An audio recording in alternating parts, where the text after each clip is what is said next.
Have you ever wanted something or tried to do something, but you're like, I just can't do it. It's too hard. I'm not able to do it. That's because there is a disconnect between your mind and your soul and your spirit.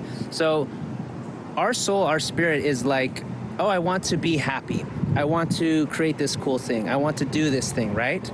But then what happens is our mind says, no, it's too hard, or I'm not good enough, I'm not worthy enough, I don't know how, blah, blah, blah, blah, blah. So are we our mind, or are we something more than our mind? Because if we're saying we want to do something, but something else is saying, no, it's too hard, who is us really? Is it the person who wants to do something, that's pure soul, that the spirit, the creator? Or are we the mind, which is like, sometimes like you're rubbing up against like a barrier, like boom, boom, boom, like, no, you can't do it, it's too hard. So by kind of going into that, I realized like we are a soul and we have a mind, but we are not necessarily our mind. Kind of like our bodies as well.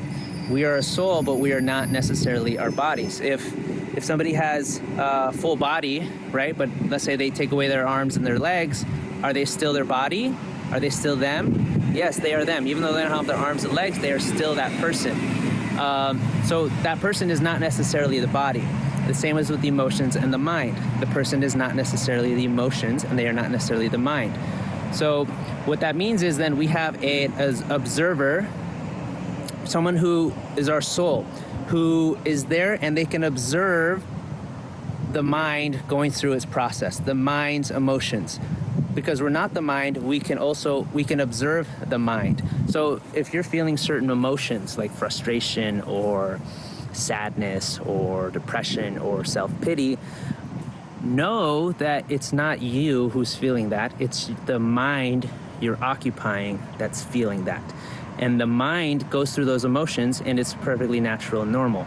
But if you can become aware of that and you take a step back where you're not associating yourself with the emotion specifically, but you're observing them. Almost like you're here and you're watching something over there, and you're just observing that thing go through an experience. You can observe your mind going through a certain experience. So if it's lower emotions, if it's higher emotions, you could just sit back and say, oh, this is so interesting that I'm experiencing that. That's so interesting.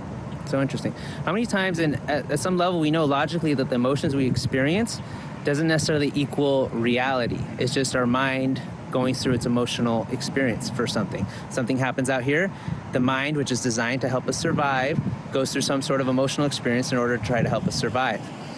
But the emotions we experience are not necessarily helping us survive. They're just some sort of program that we've had over the years and programmed in it. So instead of becoming the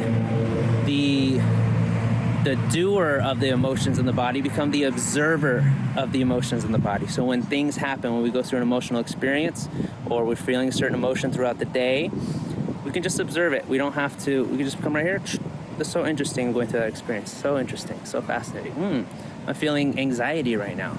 There's nothing to be anxious about. There's no lions or bears or tigers about to eat me. So that's so interesting, because that's what the mind is programmed to do, is for survival. Again, it thinks it's living like in an arena of lions and tigers and bears, and that you have to be in a community, and if you get ostracized from the community, you're going to be on your own, and that means survival. Your survival is at stake. But that's not true in the society we live in. There's no lions and tigers and bears coming around to eat us. So you can just look around. Am I really in danger here? Nope, I'm good. So I'm just going to observe this emotion and be fascinated by this emotion. Interesting. And just start asking questions like, anxiety, what are you here to teach me? What is it that you want me to pay attention to? Anger, what is it? Thank you so much for this anger I'm feeling right now. What is it that you're here to teach me? And we start asking these questions of the emotions, you start to get these remarkable answers. And Alison Armstrong, I just heard her speak recently. She talked about this when she had lost her husband, and she was going through grief, and she was trying to fight the grief and hide the grief and do all things with the grief. But one day she finally sat down and started talking to the grief she felt. She said, grief, what are you here to teach me? Or what is it that I'm here to learn from you? And then the first thing that the first answer she got back was, finally you're noticing me and talking to me. Finally you notice me and talk to me. And she had basically, this is an internal thing, obviously, but an internal conversation with the grief. And she learned so much from it. And she learned how to go through that emotional experience. But by seeing it as not her, by seeing it as something else, as kind of detached from her. And she could now be the observer, and she could have a conversation with it and see what experience it was trying to help her with, what experience it was trying to teach her. And that's the power when you just become the observer in your life, and you're just there observing the emotions you go through rather than associating with it or thinking that it's really you or becoming with it. And again, it's like the car. Do you think you are your car? Like when you're driving, are you your car? If your car has a flat tire, does that mean you are a flat tire? Does that mean you are a bad person?